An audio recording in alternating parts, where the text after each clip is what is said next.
আজকে তোমাদের সামনে আলোচ্য বিষয় ক্লাস 12-এর যে দুটো আন্তর্জাতিক গল্প রয়েছে তার মধ্যে এর আগের দিন আমি একটা আলোচনা করেছি, পড়তে জানে এক মজুরের প্রশ্ন। এই দুটো পড়তে জানে মজুরের প্রশ্ন এবং অলৌকিক, এই দুটো গল্প থেকে প্রশ্ন থাকবে, একটা 5 মার্কের। তো শর্টগুলো আসে, সেজন্য দুটো গল্পকেই ভালোভাবে পড়তে হবে। তো আমি আজকে তোমাদের সামনে যে অলৌকিক আন্তর্জাতিক গল্পটি তুলে ধরবো, সেটা যদি পুরোটা শোনো তো শর্ট ব্রড যাই দিক না কেন তোমরা অবশ্যই লিখতে পারবে যদি পুরো ভিডিওটা দেখো। তো অলৌকিক যে আন্তর্জাতিক গল্পটি, এটি লিখেছেন কর্তার সিং দুগ্গল। এই গল্পের আলোচ্য বিষয় যে গুরু নানক এবং তার শিষ্য, প্রিয় শিষ্য মর্দানা একদিন একটা উষ্ণ মরুভূমি, যে জায়গাটার নাম হচ্ছে হাসান আবদালের জঙ্গল। তো এই হাসান আবদালের জঙ্গলের মধ্যে গুরু নানক এবং তার প্রিয় শিষ্য মর্দানা হাসান আবদালের জঙ্গলের মধ্যে দিয়ে চলেছে।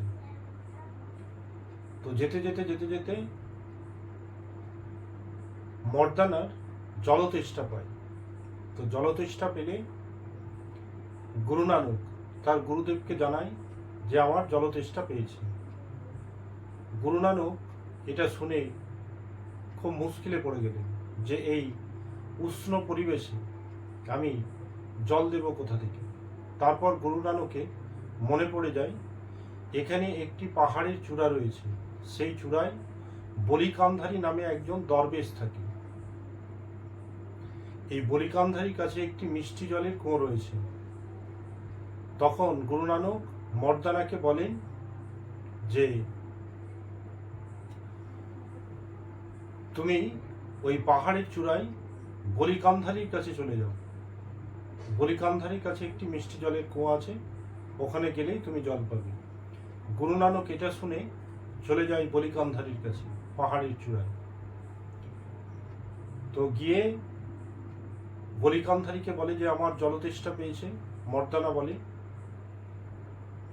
বলিকান্ধারী তখন তার কুয়োটা দেখিয়ে দেয়। তারপরে বলার পরে বলিকান্ধারী ভাবে যে এই ফাঁকা জায়গায় এ তো একা আসেনি, নিশ্চয়ই কেউ সঙ্গী হবে। তো যখন বলিকান্ধারী মর্দানাকে জিজ্ঞেস করলেন যে তোমার সঙ্গী কে, এখানে কার সাথে এসেছো, তখন মর্দানা বলিকান্ধারীকে বললেন যে আমার গুরুদেব হচ্ছেন গুরু নানক। বলিকান্ধারী গুরু নানককে সহ্য করতে পারতেন না। তখন বলিকান্ধারী মর্দানাকে আর জল খেতে দেয়নি, ফেরত পাঠিয়ে দেয়। মর্দানা চলে আসে গুরু নানকের কাছে। গুরু নানক বলে আবার যাও। মর্দানা আবার কোনো ক্রমে যায়, আবার ফেরত পাঠিয়ে দেয়। এটা নিয়ে দুবার হলো। গুরু নানক মর্দানাকে বললেন তুমি আর একবার যাও। আর একবার গেল। যাওয়ার পর তবুও বলিকান্ধারী মর্দানাকে ফিরিয়ে দেয়। তো 3 বারে যখন মর্দানা আসে বলিকান্ধারীর সেই পাহাড়ের চূড়া থেকে নেমে আর চলতে পারে না, তখন গুরু নানকের পায়ের কাছে এসে লুটিয়ে পড়ে। তো গুরু নানকের পায়ের কাছে এসে লুটিয়ে পড়লে গুরু নানকের আরাধ্য দেবতা ছিল জয় নিরঙ্কার বাবা। তখন মর্দানাকে বলে যে গুরু নানক যে তুমি জয় নিরঙ্কার বাবার জয় 3 বার উচ্চারণ করো এবং তোমার সামনে যে পাথরের চাঁইটি রয়েছে সেটাকে তুমি সরিয়ে দাও। তো গুরু নানক যখন বলল সেই চাই বা পাথরটিকে সরাতে মর্দানাকে, যেখানে মর্দানা পায়ের কাছে লুটিয়ে পড়েছিল সেখানেই ছিল একটি পাথর।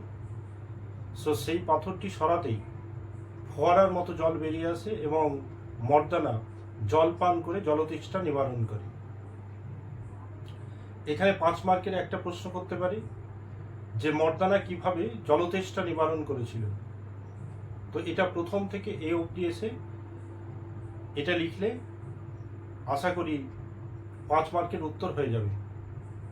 তারপর এই দৃশ্য উপর থেকে বলিকান্ধারী লক্ষ্য করছিলেন যে জলটি মানে পাথরটি সরাতেই ফোয়ারের মতো জল বেরিয়ে এলো এবং মর্দানা জল পান করে তৃষ্ণা নিবারণ করবে।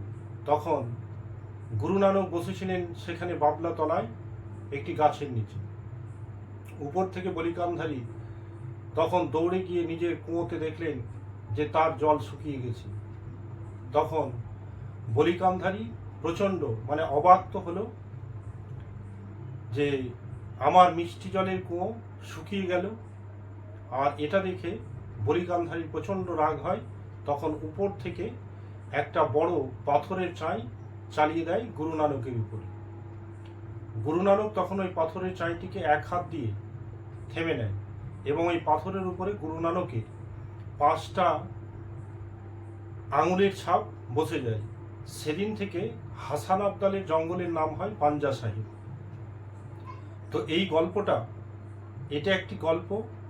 আমি প্রথম থেকে যেটুকু আলোচনা করে এলাম, লেখককে তার মা শোনাচ্ছিলেন এই গুরু নানকের গল্পটি,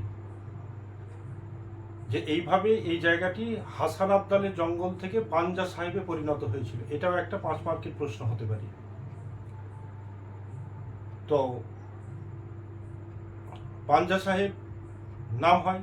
তো এই গল্পটি এতক্ষণ লেখক মানে কর্তার সিং দুগ্গলকে তার মা শুনিয়েছিলেন, কিন্তু লেখকের এই গল্পটি বিশ্বাস হয়নি যে এত বড় পাথরের চাইকে গুরু নানক থামাতে পারে। এটা তিনি গুরুদ্বারেও শুনেছিলেন। গুরুদ্বার মানে তাদের যেখানে শিক্ষা দেওয়া হতো, আমাদের যেমন বিদ্যালয়ে যাই আমরা, তো সেখানেও লেখকরা গুরুদ্বারে যেতেন। তো গুরুদ্বারেও এই গল্পটি শুনেছিলেন, কিন্তু লেখকের তখনও বিশ্বাস হয়নি। একদিন লেখকের মায়ের বান্ধবী লেখককে আরেকটি গল্প শুনিয়েছিলেন যে ভারতবর্ষে তখন ইংরেজদের শাসন। তো অনেকগুলো বিপ্লবীকে ইংরেজরা ধরে নিয়ে দেশ থেকে দেশান্তরে মানে দেশের বাইরে নিয়ে যাবে। তখন গুরু নানক ভেবেছিলেন এই গল্পটা শোনাচ্ছে লেখককে লেখকের মায়ের বান্ধবী। তো এই যে স্বাধীনতা সংগ্রাম তখন চলছে, তো অনেক স্বাধীনতা সংগ্রামীদের ইংরেজরা ধরে দেশের বাইরে নিয়ে যাবে। তখন গুরু নানকের দল ভাবলেন যে এই বিপ্লবীরা অভুক্ত, অনেকটা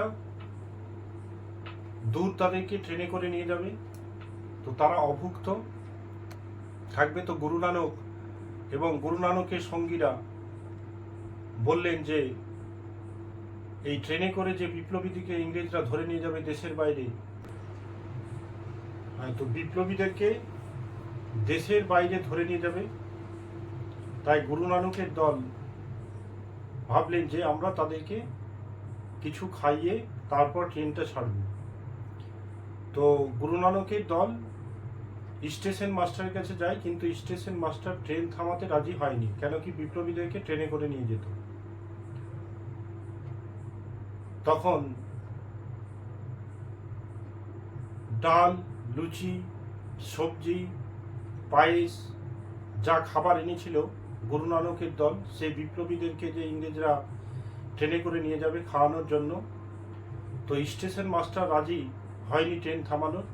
তখন গুরু নানকের দল সেই ট্রেন লাইনে ঘুমিয়ে পড়ে। যথাসময়ে ট্রেন আসে, ট্রেন এলে 2-4 জনকে পিষে দেয়। পিষে দিয়ে চলে গেলে যখন গুরু নানকের কাছে ট্রেনটি আসে, তখন গুরু নানক হাত দিতেই ট্রেনটি থেমে যায়। তো এই গল্পটি যখন লেখকের মায়ের বান্ধবী লেখককে শোনাচ্ছে, তবুও বিশ্বাস হয়নি। তখন লেখকের মায়ের বান্ধবী বললেন, আমি এবং আমার স্বামীও সেই আন্দোলনে যুক্ত ছিলাম। তখন লেখক এতদিন যে কথাটা বিশ্বাস করেনি, যে ওই যে হাসান আবদালের জঙ্গলের নাম পাঞ্জা সাহেব হলো কেন, কেন কি বড় একটা পাথরের টুকরোকে পাঞ্জা সাহেব মানে গুরু নানক হাত দিয়ে থামিয়ে নিয়েছিলেন, এটা বিশ্বাস হয়নি। গুরুদ্বারেও শুনেছিল, মার মুখেও শুনেছিল লেখক, কিন্তু বিশ্বাস করেননি। কিন্তু আজকে যখন শুনলেন যে যথাসময়ে ট্রেন এসেছিল, 2-4 জনকে পিছিয়ে দিয়ে যখন গুরু নানকের কাছে ট্রেনটি আসে, তখন হাত দিতেই ট্রেনটি থেমে যায়। আর মায়ের বান্ধবী বললেন যে ওই আন্দোলনে আমি এবং আমার স্বামীও যুক্ত ছিলাম। তখন এই কথা শুনে তার মতের পরিবর্তন হলো, মানে অবিশ্বাস্য জিনিস তার বিশ্বাসে পরিণত হলো। তো এই গল্পটিতে দুটি প্রশ্ন খুব ইম্পর্টেন্ট রয়েছে। সেটা হলো যে হাসান আবদালের জঙ্গলের নাম পাঞ্জা সাহেব হলো কিভাবে, যেটা আমি প্রথমে উত্তর দিয়ে ফেলেছি। আর এই যে প্রশ্নটি মায়ের বান্ধবীর মুখে কথা শুনে তার মতের পরিবর্তন হলো, তখন এই বিপ্লবীদের এই ঘটনাটা আলোচনা করতে হবে। আর এই প্রশ্নটাকে আবার করতে পারি, অবাক এবং বিহল হয়ে বসে আছি কোনো কথা না বলে। তার মানে লেখককে যখন মায়ের বান্ধবী বিপ্লবীদের এই গল্পটি শোনাচ্ছিল স্বাধীনতা সংগ্রামে, তখন লেখককে এই গল্পটি এত ইন্টারেস্টিং লেগেছিল, এত ভালো লেগেছিল যে কোনো দিকে মন না দিয়ে বিহল হয়ে একইভাবে বসেছিল যে পরের ঘটনাগুলো কি ঘটবে। এইভাবে একটা প্রশ্ন দিতে পারে যে অবাক এবং বিহল হয়ে বসে আছি কোনো কথা না বলে। তো এখানে কে বসেছিলেন এবং কেন অবাক এবং বিহল হয়ে বসেছিলেন, তখন এই উত্তরটা দিতে হবে যে গল্পটি এতটাই গুরুত্বপূর্ণ ছিল যে লেখক কোনো দিকে মন না দিয়ে গল্পটি পুরোপুরি এক মনে শুনছিলেন। তো এইভাবে এই প্রশ্নটাকে দুইভাবে বললাম, যে মায়ের বান্ধবীর মুখে শুনে তার মতের পরিবর্তন হয়েছিল, বা অবাক ও বিহল হয়ে বসে আছি কোনো কথা না বলে। কে অবাক বিহল হয়ে বসেছিলেন কোনো কথা না বলে? এই দুটো প্রশ্নের মধ্যে আশা করি 2024-এ তোমাদের প্রশ্ন আসতে পারে। আর এর আগের দিন আরেকটি যে আন্তর্জাতিক গল্প বলেছিলাম যে পড়তে জানে এক মজুরের প্রশ্ন, তো দুটো থেকে একটা প্রশ্ন করবে লিখতে হবে। এবং শর্টগুলো যেগুলো এখান থেকেও অনেকগুলো, যে গল্পটা তোমরা যদি ভালো করে শুনে থাকো তাহলে অবশ্যই শর্টগুলোর উত্তর দিতে পারবে। শর্ট কেমন হতে পারে, যেমন 2-1টা আলোচনা করে দিই। যে গুরু নানকের আরাধ্য দেবতা কে ছিলেন, গুরু নানক কোথায় বসেছিলেন, বাবলাতলায়। তারপর গুরু নানক যে শিষ্য তার নাম কি, মর্দানা। বলিকানধারী কোথায় থাকতেন, পাহাড়ের চূড়ায়। তো এখানে যদি বলে যে একজন দরবেশের নাম কি, তাহলে বলিকানধারী যে পাহাড়ের চূড়োতে থাকতো। তো পুরো গল্পটা শুনলেই তোমরা অবশ্যই ব্রড এবং শর্ট দুটোরই উত্তর দিতে পারবে। যদি গল্প ভালো লেগে থাকে তাহলে অবশ্যই সাবস্ক্রাইব করো এবং লাইক করো।